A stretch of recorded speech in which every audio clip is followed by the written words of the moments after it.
Assalamualaikum warahmatullahi wabarakatuh. Alhamdulillahi rabbil alamin. Nahmaduhu wa nasta'inuhu wa nastaghfiruh. Wa na'udzu billahi min sururi anfusina wa min sayyiati a'malina. May yahdihillahu fala mudilla lahu wa may yudlil fala hadiya lahu. Asyhadu an la ilaha illallah wahdahu la syarika lahu wa asyhadu anna Muhammadan abduhu wa rasuluhu amma ba'du.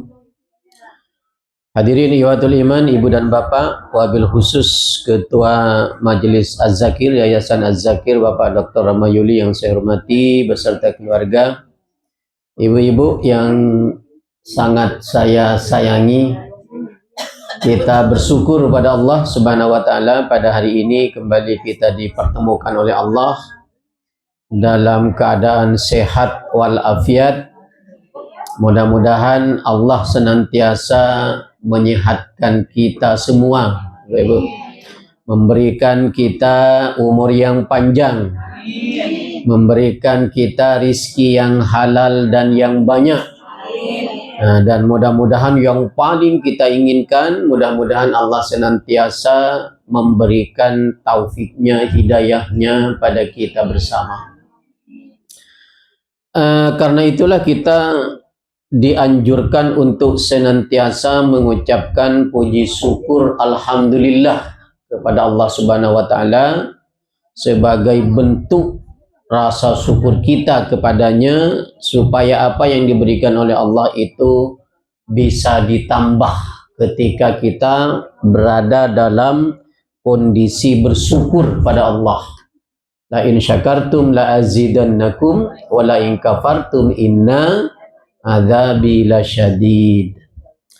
Salawat dan salam kita berharap semoga Allah Subhanahu wa taala akan tetap melimpahkannya pada junjungan Nabi besar Muhammad sallallahu alaihi wasallam, karena berkat perjuangan beliau kita sekarang ini berada dalam naungan iman dan Islam.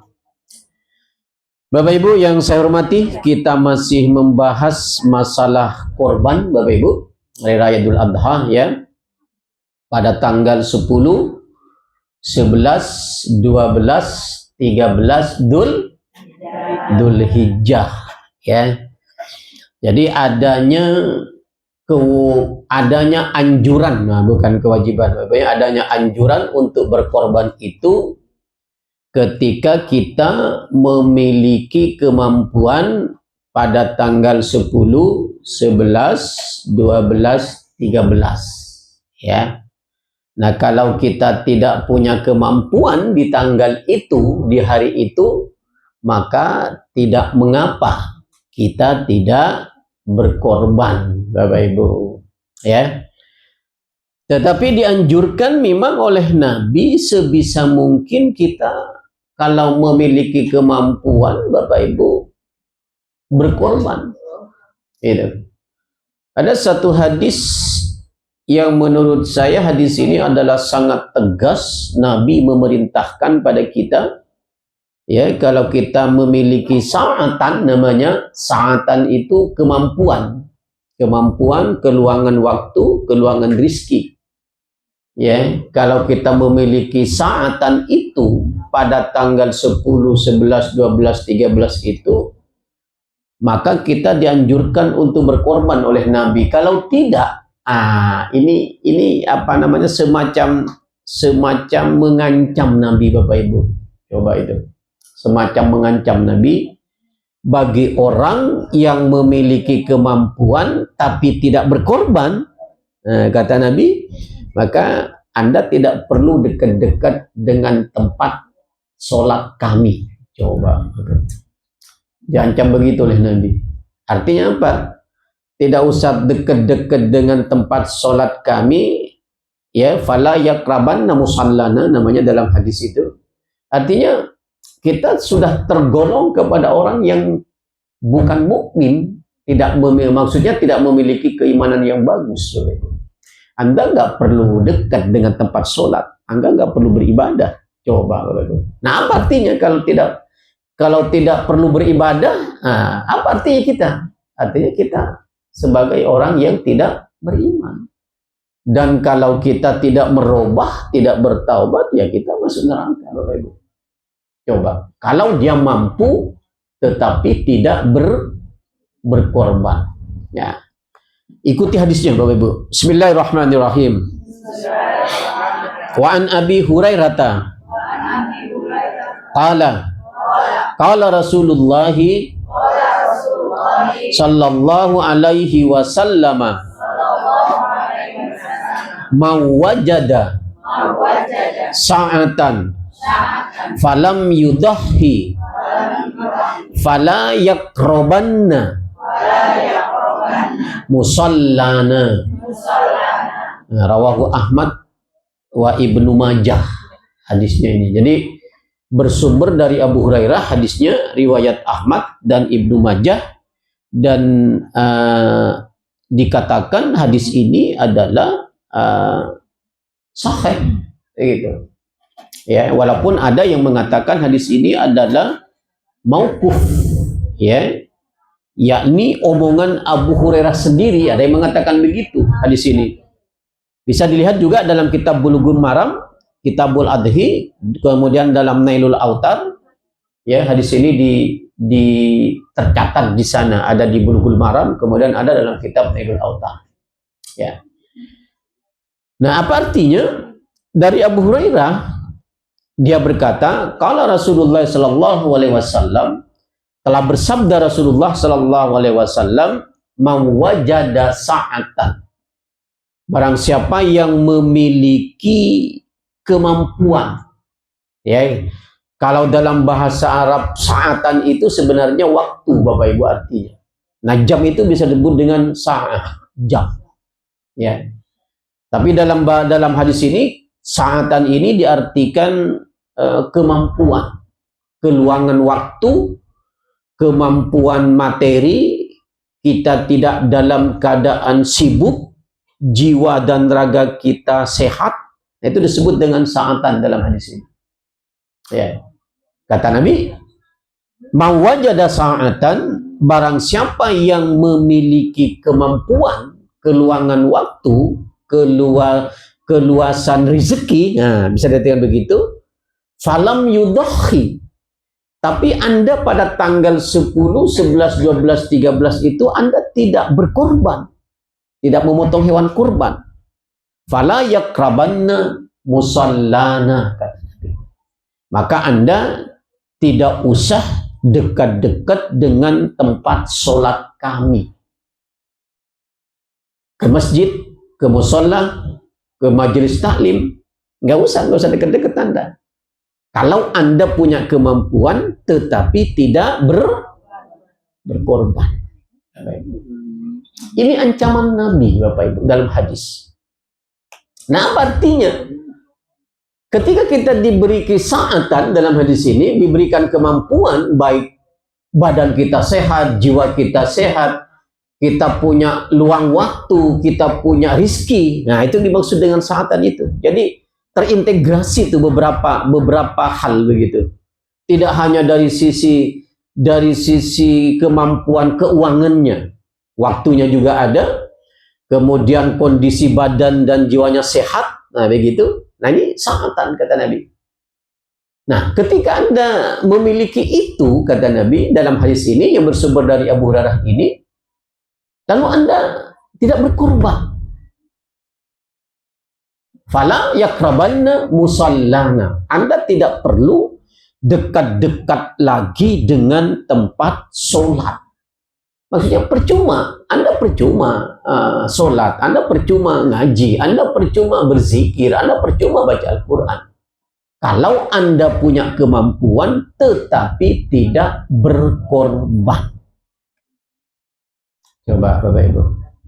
Nah, ada orang mengatakan hadis ini adalah hadis radikal, Bapak Ibu. Keras memang. Nah, apa yang diinginkan oleh Rasul, Bapak Ibu, sehingga setegas itu Nabi bersabda?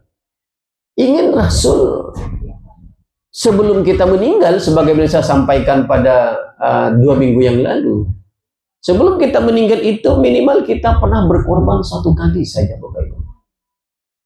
Ya. Tidak perlu Bapak Ibu berkorban sapi, satu orang sapi begitu. Kalau nggak mampu nih, kalau nggak mampu begitu. Ya kan? Tapi kalau mampu membeli sapi, lalu ibu berkorban dengan kambing, apa yang 2 minggu yang lalu itu disebut orang apa itu? Dalam hadis disebut sebagai orang yang kikir, bakhil. Mampu berkorban, mampu membeli sapi, tapi berkorbannya kambing. Nah, itu dalam hadis Bapak Ibu disebut dengan orang bakhil namanya dalam hadis itu. Coba Bapak Ibu. Jadi kalau umpamanya yubakhiluna namanya, yubakhiluna. Yubakhiluna itu adalah orang-orang yang kikir, orang-orang yang medit, orang-orang yang tidak mau mengeluarkan hartanya padahal dia punya kemampuan. Nah, itu Pak Ibu. Nah, bagaimana Pak Ustadz umpamanya saya hanya mampu berkorban 1 ekor kambing, tapi keluarga saya ingin juga berkorban, padahal saya nggak mampu. Keluarga saya ada 5 dalam satu rumah itu umpamanya, tapi kami hanya mampu 1 ekor kambing, nggak mengapa. Nabi pernah mencontohkan itu pada kita. Untukku dan keluargaku, kata Nabi. Ada 1 kali lagi Nabi berkorban untukku, kemudian dengan umatku, kata Nabi. Nah, artinya kita memang Bapak Ibu sebenarnya sudah dikorbankan oleh Nabi kita. Ya, kalau umpamanya kita sampai meninggal nih, ada orang sampai meninggal tidak pernah berkorban karena memang tidak punya kemampuan apa-apa, nggak usah sedih, karena kita sudah dikorbankan oleh Nabi, begitu. Ya. Nah, kembali kepada hadis mawajada sa'atan ini Bapak Ibu. Jadi kalau umpamanya ibu mampu membeli kambing 2 pada tanggal 10, 11, 12, 13 itu, lalu ibu beli 1. Nah, maka itu dikatakan yubakhiluna, pelit. Gitu. Tapi kalau mampunya hanya 1, lalu untuk semua keluarga, anggaplah ada 10 orang dalam keluarga itu, nggak mengapa. Jadi 1 kambing itu untuk bapak, kepala keluarga atau ibu umpamanya, itu sudah mencakup kepada semua keluarga yang ada dalam rumah itu. Cukup 1 kambing, karena mampunya seperti itu. Nah, ini yang dimaksud oleh Nabi dalam hadis mawajada sa'atan fala yudakhi fala yaqrabanna musallana ini. Anda ketika Anda punya kemampuan untuk berkorban, lalu Anda tidak berkorban, maka Anda jangan coba-coba mendekat ke tempat sholat kami. Artinya kita tidak lagi disebut dengan orang yang baik, gitu, oleh Rasul begitu. Ya. Nah, ini yang harus diperhatikan dari sekarang Bapak Ibu. Sudah mulai itu, saya mampu nggak ini berkorban? Oh, saya mampu. Berapa kemampuan saya? Oh, 1 ekor kambing, nggak mengapa. Gitu. Oh, saya kurang 2 juta nih untuk beli kambing yang baru ada 750, ya sudah, berarti belum mampu tuh. Ya, mampu di sini maksudnya ibu bisa membeli kambing, tetapi kebutuhan rumah tangga, kebutuhan anak, kebutuhan makan masih ada, itu maksudnya.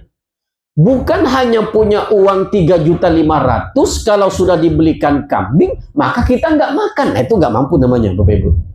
Jangan seperti itu. Tunda dulu lah. Habis beli kambing karena baru mendengar apa namanya kita ngaji, lalu besoknya nggak makan, atau mohon maaf, ngutang kita umpamanya. Jangan, Bapak Ibu. Itu belum termasuk dalam kalimat mawajada sa'atan dalam hadis ini. Ya. Tapi yang dimaksud mampu beli kambing, kebutuhan rumah tangga masih ada, anak minta beliin kebutuhan sekolah masih ada, untuk makan ke rumah Padang masih ada, begitu umpamanya, begitu Ibu. Nah, ini yang dimaksud mampu itu. Gitu. Jangan hanya mampu membeli kambingnya, tapi kemudian kebutuhan rumah tangga itu terbengkalai, itu nggak mampu namanya. Ya, jangan seperti itu. Konyol itu namanya Bapak Ibu. Walaupun itu sebenarnya luar biasa Bapak Ibu. Itu dipuji oleh Allah Bapak Ibu. Menahan lapar, menahan kebutuhan karena ingin berkorban begitu kan. Secara logika kita kan itu bagus. Tapi tidak menurut Allah. Karena kita termasuk kepada wala talqu bi aidikum ila tahluka. kita mencampakkan diri kita ke dalam jurang kebinasaan. Memaksakan membeli kambing untuk berkorban, sementara kita kemudian menahan lapar, menahan kebutuhan, tidak ada. Nah, ini namanya mencampakkan diri kita ke dalam jurang kebinasaan.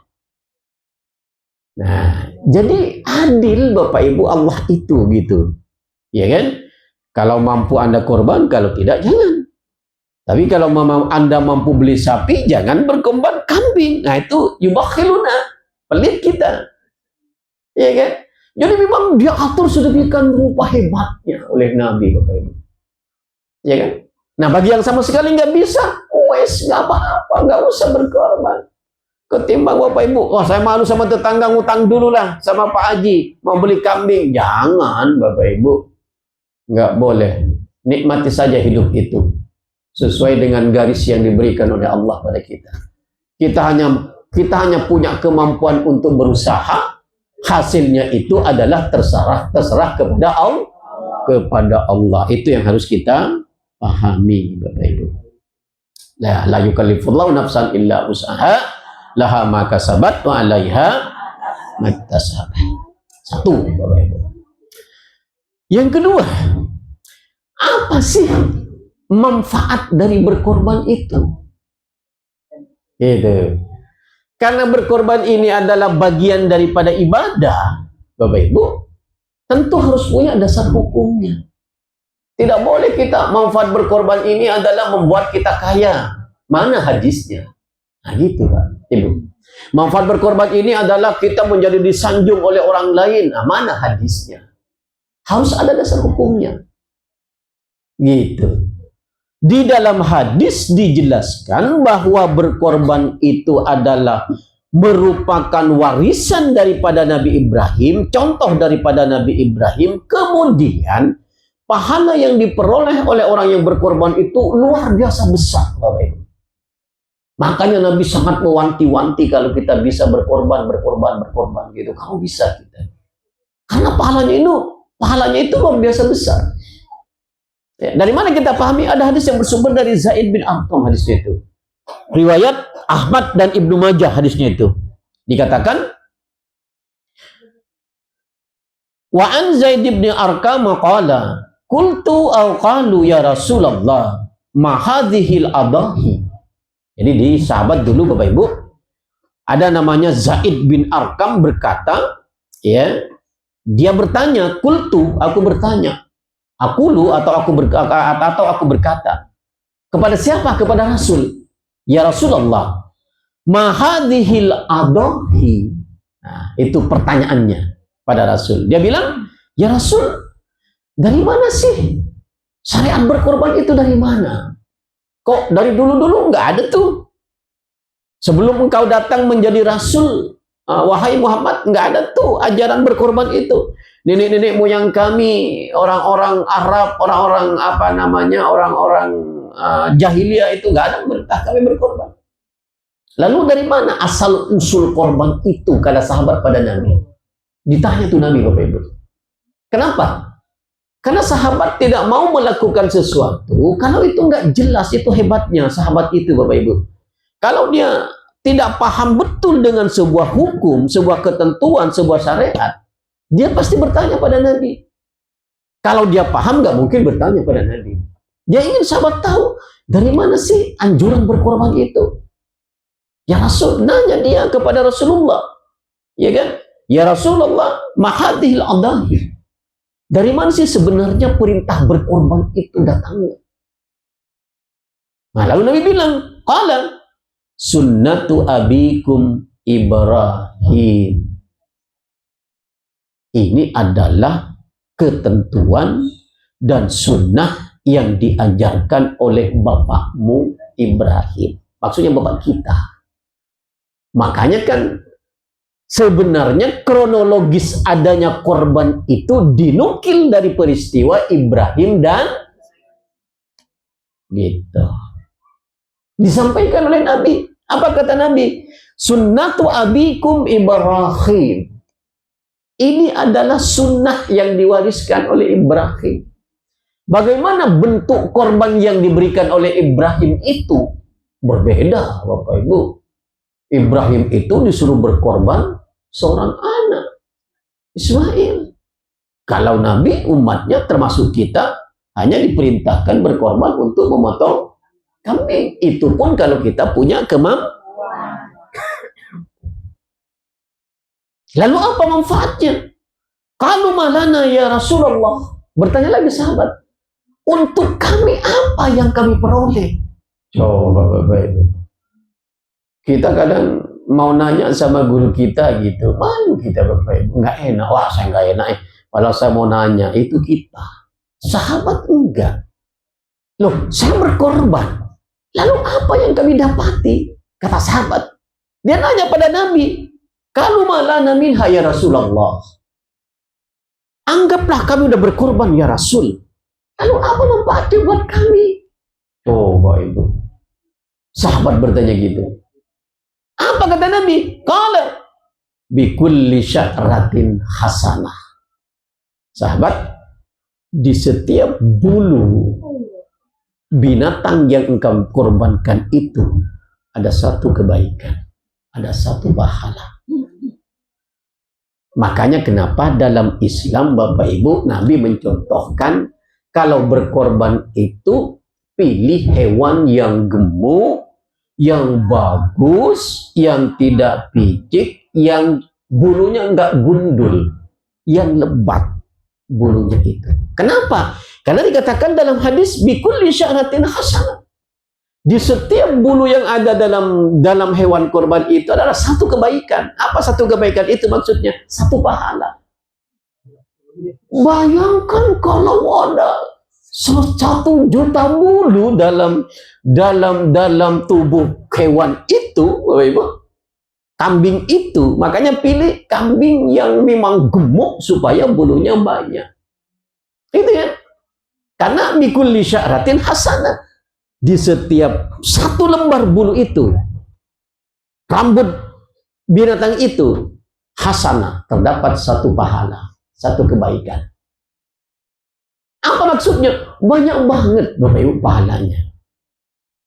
Jangan nanti begini, wah ya, saya berkorban besok kambing umpamanya gitu ya.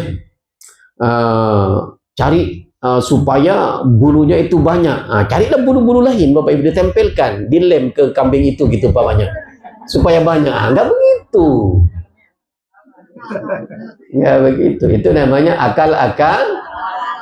Yang dimaksud dengan bikulli sya'ratin hasanah itu adalah Bapak Ibu, banyak banget pahala Anda sampai Nabi mentamsil, tamsil namanya Bu ya, bahasa kiasan, bukan bahasa tekstual gitu loh Bapak Ibu. Likulli sya'ratin hasanah, 1 lembar dari setiap domba yang engkau korbankan itu adalah pahala. Maksudnya sangat banyak. Kenapa? Kita nggak mampu menghitung bulu kambing itu Bapak Ibu. Itu maksudnya. Lalu disimbolkan oleh Nabi kepada sya'rah.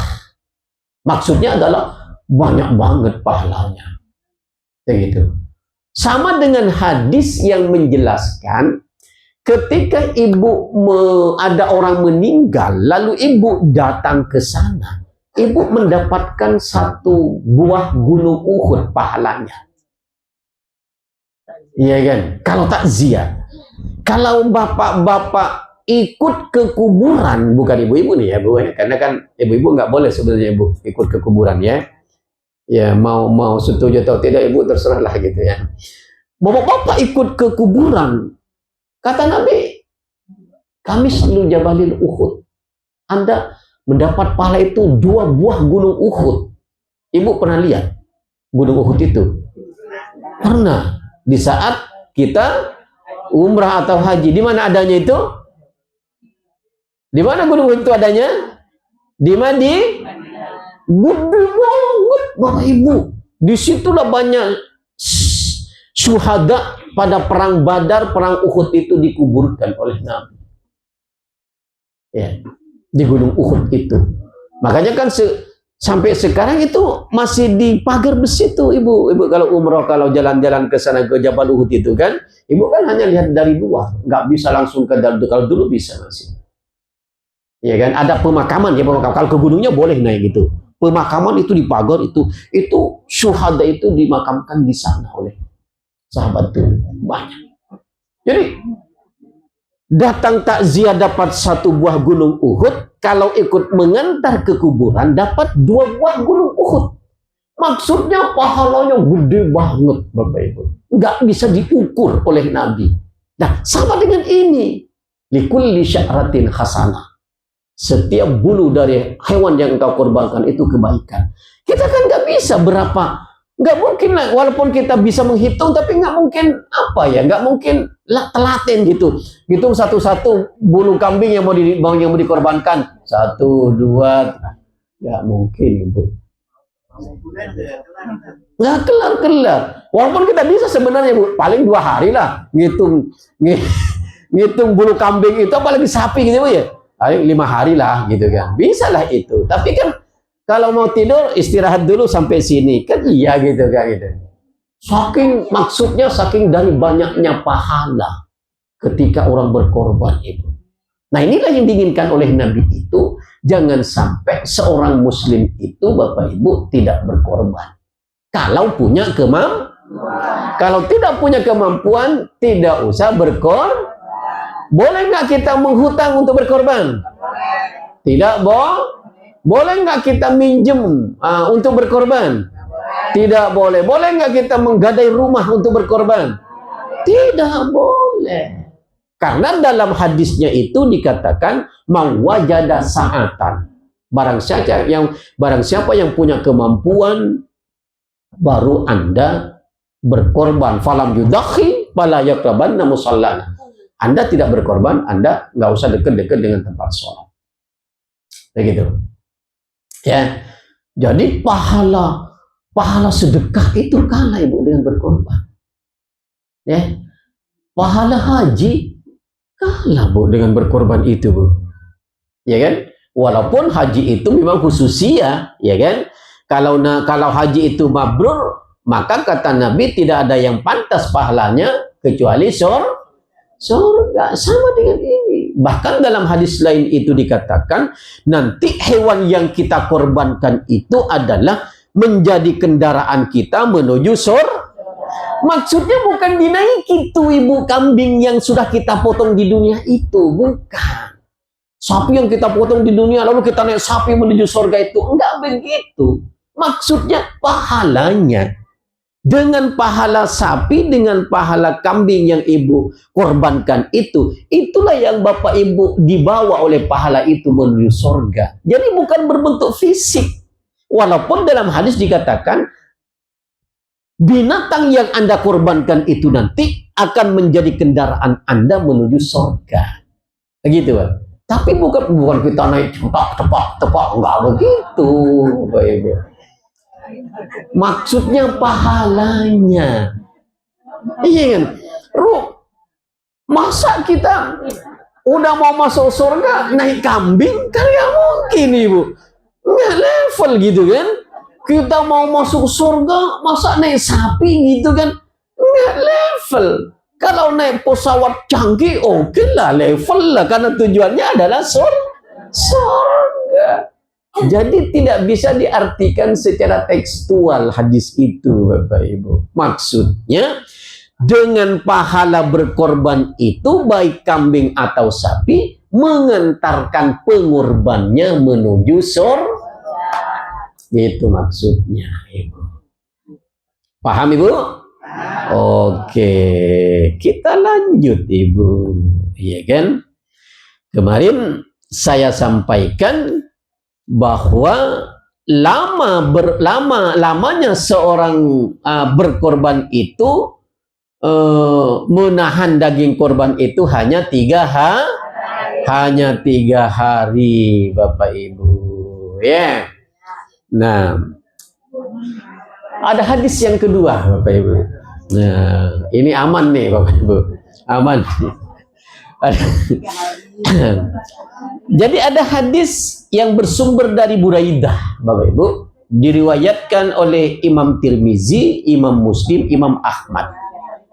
Kemudian hadis ini disahihkan. Ya.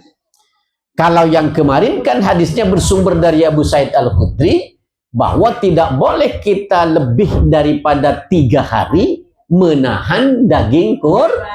Kalau hari keempat sudah harus disedekahkan dengan orang lain, kecuali ada orang jauh yang mau bertamu pada kita, boleh itu lebih daripada 3 hari.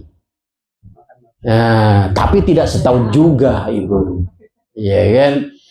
Kita kalau ingin nyetok, Bapak Ibu, ini mumpung Ibu. Jadi kalau tujuan kita mau nyetok daging, beli aja lah 1 daging sapi, nggak usah dikorbankan, kita potong aja, lalu kita stok. Ya kan? Sebab kalau dikorbankan aturannya nggak begitu, harus dibagi. Iya kan? Ngapain Bapak Ibu ikut berkorban? Nah ini yang sering biasa, termasuk di tempat saya itu, di masjid saya itu, Bapak Ibu. Saya ikut berkorban. Sebut namanya, dia minta kepala, dia minta buntut. Nggak boleh begitu. Masalah ada bagian pengorban memang oke, ada bagiannya, tapi jangan dipatok. Kalau mau dipatok, nggak usah berkorban, potong tuh sendiri. Habis itu umpetin tuh masuk ke kulkas semua, aman tuh 2 tahun itu. Kan begitu Ibu. Ini kan kita nawaitu, kita itu mau berkorban. Artinya kita harus ikhlas, daging itu dibagikan. Kalau kita hanya sekedar mencicipi, ada bagiannya, tidak boleh lebih dari 1/3 umpamanya gitu. Boleh, tapi jangan dikeruk semua. Wah, saya yang berkorban kan saya, tergantung saya ambil semua. Udah yang lainnya tinggal tulang-tulangnya dibagi tuh, begitu. Ini bukan berkorban, namanya berkorbon namanya ini, Bu. Ya, ngapain begitu? Nggak dapat pahala kita. Ya kan? Mendingan 2. 1 untuk berkorban, 1 lagi beli untuk dipotong, di stok di kulkas. Kan enak begitu, Ibu. Iya kan? Kalau mau nyetok jauh-jauh sebelum Idul Adha, nyetoklah. Supaya nanti tidak dilihat, oh itu nyetok daging kurban tuh katanya. Kan begitu, Ibu. Padahal dalam hadis dikatakan, la ta'kulul humul adahi fauqa salasatin. Tidak boleh Anda menyetok, memakan daging korban itu melebihi 3 hari. Kecuali syaratnya tadi, punya saudara jauh mau datang, boleh itu di stok. Lalu ada teman yang mau datang ngasih informasi pada kita, boleh itu di stok untuk mereka nanti, menjamu mereka nanti. Itu boleh tuh, melebihi daripada 3 hari, itu syaratnya. Nah, hadis yang kedua ini yang membuat kita lega, Bapak Ibu. Ya, hadis yang bersumber dari Buraidah dikatakan, kalau Rasulullah sallallahu alaihi wasallam, kuntu nahaitukum an luhumil adahi fauqa thalasin. Nabi bilang pada sahabat, ya sahabat, aku dulu pernah melarang kalian. Kuntu nahaitukum, aku pernah mengelarang kalian. Untuk apa? An luhumil adahi fauqa thalathati ayyam. Melarang kalian untuk makan, untuk nyetok daging korban melebihi 3 hari. Sekarang kata Nabi, ya setelah Nabi bilang begitu, layat tasi'adul pauli ala man la taudulahu fakulu ma badala lakum wa at'imu waddakhiru. Sekarang kata Nabi, ya kan? Setelah dulu kalian pernah kularang selama 3, tidak boleh lebih daripada 3 hari, supaya orang-orang mampu bisa menyantuni orang-orang yang tidak mampu. Itu tujuan Nabi. Karena itu nggak boleh kita melebihi daripada 3 hari. Begitu Nabi melihat orang Madinah itu sudah mampu semua, Bapak Ibu, Nabi bilang, fakulu ma badalakum wa at'imu waddakhiru. Nah sekarang makanlah, simpanlah, sedekahkanlah. Artinya boleh lebih 3 hari.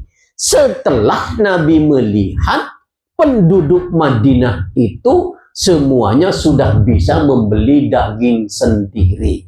Bahasa kita sekarang, seluruh penduduk Madinah itu sudah Kalau sudah mampu begitu, maka boleh berubah hukum dari 3 hari menjadi lebih. Bagusnya hadis ini, Bapak Ibu, enggak dibatas oleh Nabi. Sampai kapan lebihnya dari 3 hari itu enggak dibatas. Jadi boleh 10 tahun, Ibu.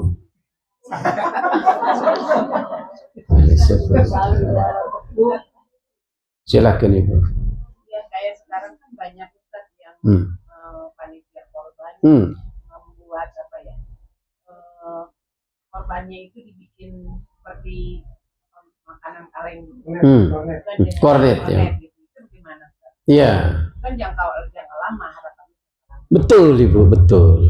Nah, nanti Bu, saya jelaskan dulu ini, baru nanti ke situ. Ya. Jadi Bapak Ibu, bolehnya menyetuk daging kurban lebih 3 hari dan tidak dibatas oleh Nabi kalau seluruh penduduk di sekitar itu sudah terkategorikan mampu. Karena hadis ini dulu di Madinah sudah mampu semua, maka kata Nabi, boleh Anda makan, boleh Anda simpan, boleh Anda sedekahkan. Mau lebih dari 3 hari silakan. Dan nggak dibatas oleh Nabi sampai kapan. Makanya saya bilang tadi boleh 10 tahun walaupun bercanda Bapak Ibu. Apa artinya?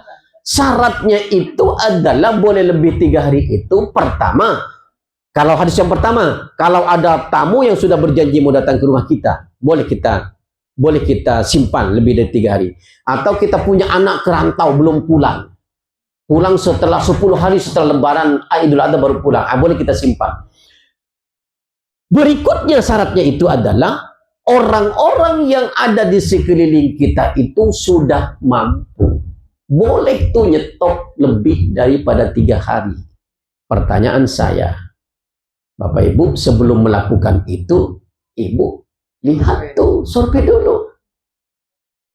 Sudah mampu semua enggak? Betul itu. Jangan-jangan ada orang yang membutuhkan tetapi tidak nerima. Kesalahan RT mendata umpamanya. Berarti kalau begitu kembali kepada hukum asal. Enggak boleh lebih daripada 3 hari. Itu syaratnya Ibu. Jadi mulai sekarang Ibu sudah jalan-jalan tuh. Mulai besok keliling tuh. Udah mampu semua belum ini keluarga kita? Ya, mana Bu RT?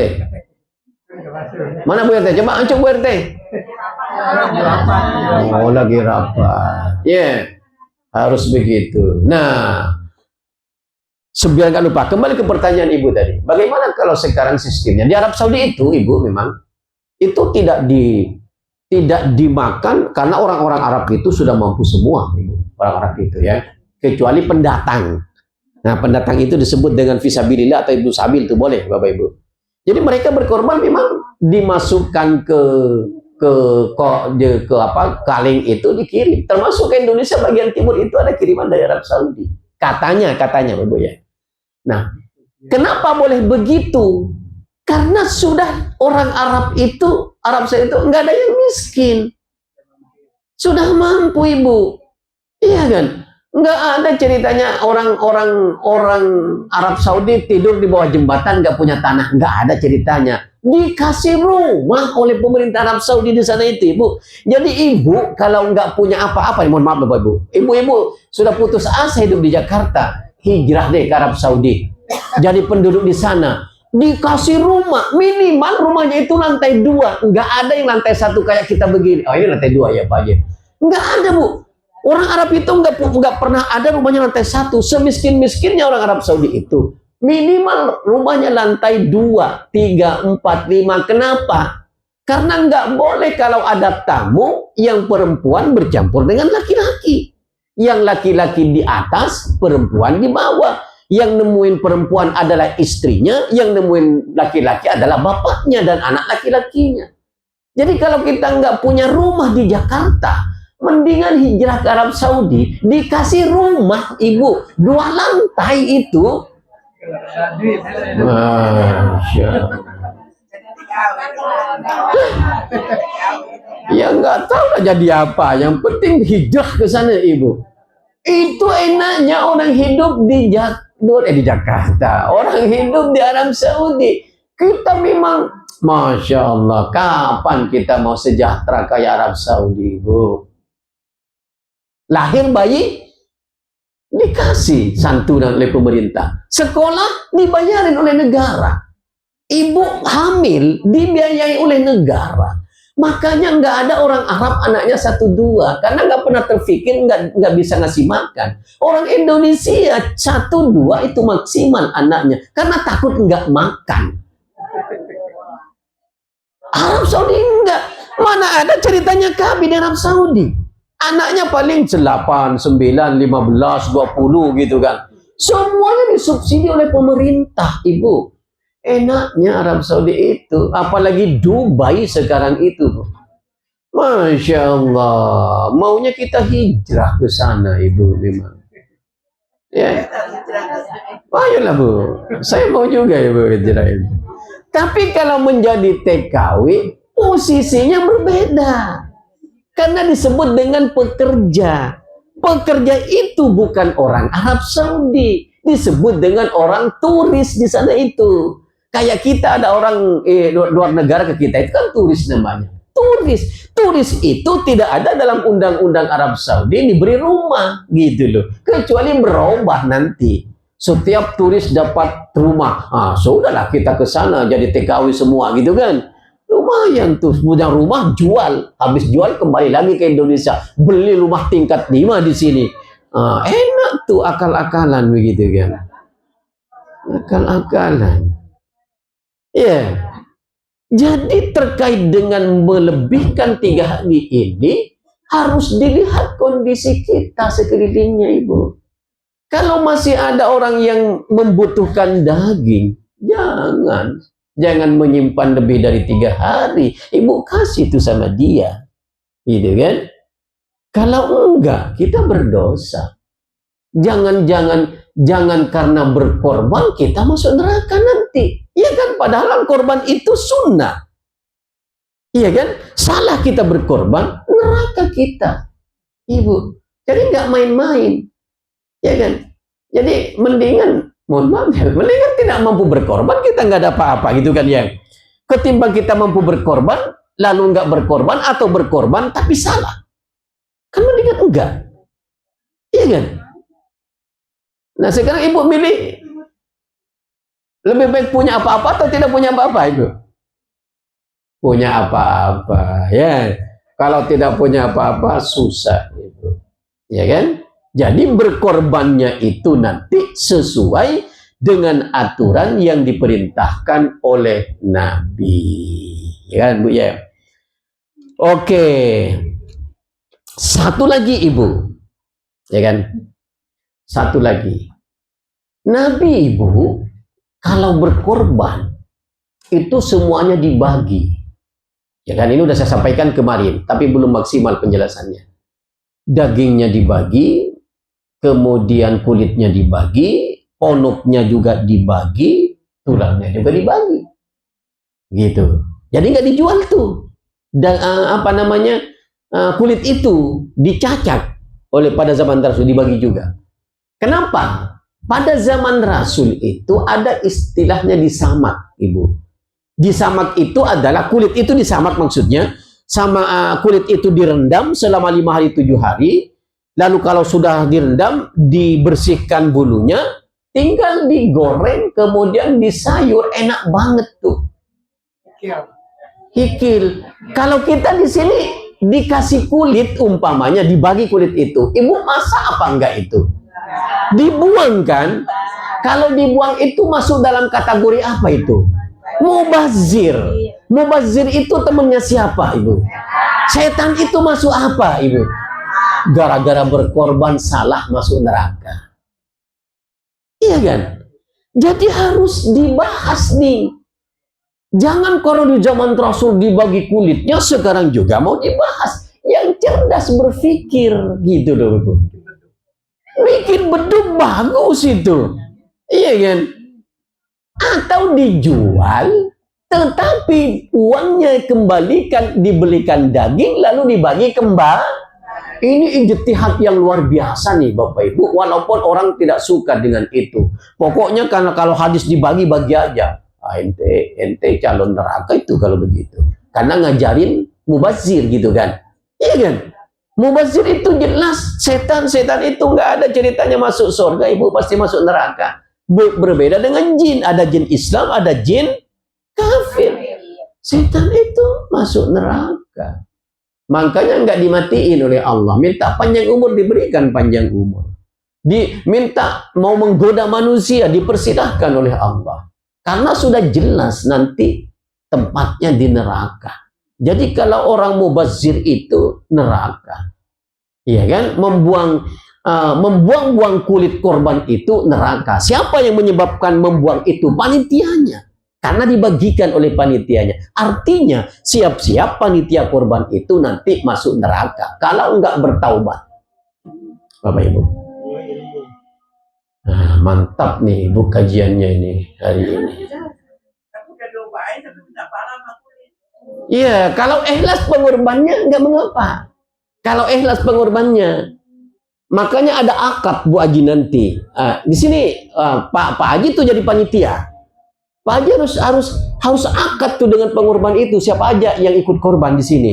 Tanya ibu, bapak. Nanti sebagian dagingnya untuk tukang jagal dan untuk panitia. Atau mungkin kita masak dulu untuk makan untuk panitia. Kalau pengorbannya bilang, oh siap Pak Haji, boleh. Itu namanya akad, menghalalkan. Kalau nggak ada itu, haram tuh daging itu. Karena pengorban tujuannya adalah untuk dibagi kepada yang berhak menerimanya. Itu Bu, akad itu penting. Gitu loh. Jadi nanti umpamanya ibu datang semua masak daging, masak sop, harus ada izin akad dari panitia kepada pengorban. Ibu, bapak, nanti sebagian korbannya ini, dagingnya ini, kita peruntukkan panitianya, kita peruntukkan tukang sembelihnya, kita peruntukkan untuk panitianya, makan-makan kita bareng-bareng. Boleh enggak? Oh boleh, Pak Haji boleh. Halal. Ini namanya akad. Namanya. Dari pengorban. Dan enggak boleh. Umpamanya 7 orang beli sapi satu ditanya, enggak boleh. 7-7-nya ditanya. Undang dia. Atau kalau repot banget, WA lah. Akadnya melalui WA. Bapak Ibu, mohon maaf nih, nanti korban Bapak Ibu akan diperuntukkan untuk panitia, kemudian untuk dimasak, gitu. Dijawab tuh, oh iya Pak Haji, siap, saya ikhlas, saya ridho. Gitu. Kalau bilang, oh saya nggak ridho, jangan. Tapi ini orang pelit ini kalau begini. Mendingan nggak berkorban. Iya kan? Tujuan berkorban itu bagaimana kita membahagiakan orang lah. Ini menyusahkan orang lain, diatur sendiri. Saya berkorban, kepalanya ke saya. Saya berkorban, buntutnya ke saya. Saya berkorban, pahanya ke saya. Ya, sudahlah, ambil aja semua begitu. Kan begitu, Ibu. Ya, jadi kalau berkorban harus ikhlas. Untuk kepentingan bersama. Menjadi halal, nikmat tuh yang apa yang kita makan. Kan nikmat, Bapak Ibu. Iya kan? Bareng-bareng az-zakir, sebelum dibagi korbannya makan, ibu-ibu datang ke sini semua, ya kan? Dimasak dulu. Yang penting sudah ada izin resmi dari pengorbannya. Nah, kalau sudah matang siap, baru telepon saya biar saya ke sini gitu ya, Bang. Saya kira itu Bapak Ibu kajian kita pada hari ini, mudah-mudahan ada guna manfaatnya. Mohon maaf saya kalau ada kekurangan dan kelapan. Nasrul milafatun karim basyir mu'minin. Assalamualaikum warahmatullahi wabarakatuh.